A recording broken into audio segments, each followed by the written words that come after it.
Saya Hamdan Muhammad Faiz dari kelas 11I1 akan menjelaskan tentang perdagangan internasional. Apa itu perdagangan internasional? Perdagangan internasional adalah perdagangan yang dilakukan oleh dua negara yang berbeda dalam rangka untuk memenuhi kebutuhan hidup masyarakat. Ada faktor-faktor pendorong perdagangan internasional. 1. Perbedaan SDA. 2. Perbedaan teknologi. 3. Adanya selera. 4. Kelebihan atau kekurangan produk negara. 5. Perbedaan teknologi. 6. Keinginan untuk memperluas pasar.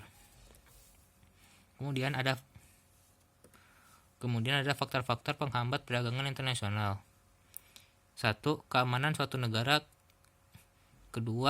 Ketidakstabilan dari kurs mata uang. 3. Sumber daya alam yang rendah. 4. Terjadinya perang. 5. Peraturan anti-dumping. Terus ada manfaat perdagangan internasional. 1. Memperluas lapangan kerja. 2. Menjaga stabilitas harga. 3. Menambah devisa negara. 4. Meningkatkan daya saing negara di dunia internasional. 5. Mempererat persahabatan antar negara. 6. Memperluas pasar hasil produksi dalam negeri. Terus ada teori perdagangan internasional. Teori ini ada 3. 1. Teori keunggulan absolut. Menurut Adam Smith, perdagangan yang dilakukan oleh negara yang memiliki keunggulan mutlak. Terus ada teori keunggulan komparatif. Menurut David Ricardo, perdagangan internasional dapat terjadi bila ada perbedaan keunggulan komparatif, di mana keunggulan komparatif ini akan tercapai jika suatu negara mampu memproduksi barang dan jasa yang lebih banyak dengan biaya yang lebih murah daripada negara lainnya. Kemudian ada teori Hedge-Tucker-Ohlin. Teori ini berasumsi bahwa negara dengan faktor produksi yang relatif tinggi dan murah dalam biaya produksinya akan melakukan spesialisasi produk untuk target ekspor. Sebaliknya, bagi negara dengan faktor produksi yang relatif langka dan mahal dalam biaya produksi, ia akan melakukan impor. Terus ada kebijakan perdagangan internasional. Itu ada tarif. Tarif adalah pembebanan pajak terhadap barang-barang yang melewati batas suatu negara. Tarif dibagi menjadi 2, yaitu bea ekspor dan bea transito. Terus ada subsidi ekspor.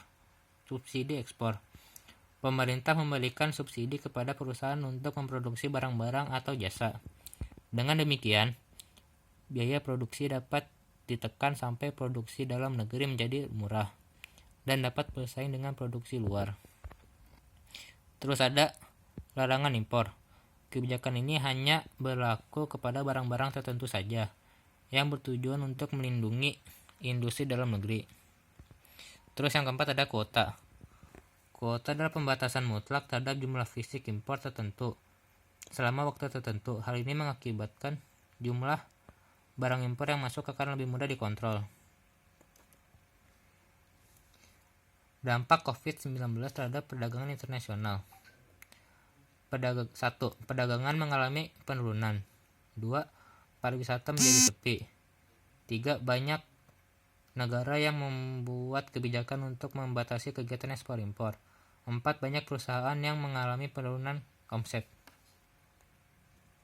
Sekian yang dapat saya sampaikan. Assalamualaikum warahmatullahi wabarakatuh.